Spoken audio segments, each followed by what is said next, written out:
পড়তে পারা ফরজে আইন। যারা পড়েন নাই, যারা শিখেন নাই, আল্লাহর কাছে কিয়ামতের দিন প্রথমেই আটকা খেয়ে মামলার মধ্যে পড়ে যাবে।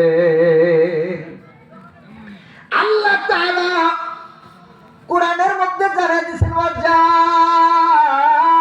রাব্বুকা ওয়াল মালাকু সাফফান সাফফা। আল্লাহ তাআলার ফেরেশতারা সেই দিন হাসরের ময়দানে কাতারে কাতারে দাঁড়ায়া যাবে। ওয়াজিআ ইয়াউমা ইদিন জাহান্নাম, জাহান্নামকে বাম পাশে উপস্থিত করা হবে, জান্নাতকে ডান পাশে উপস্থিত করা হবে।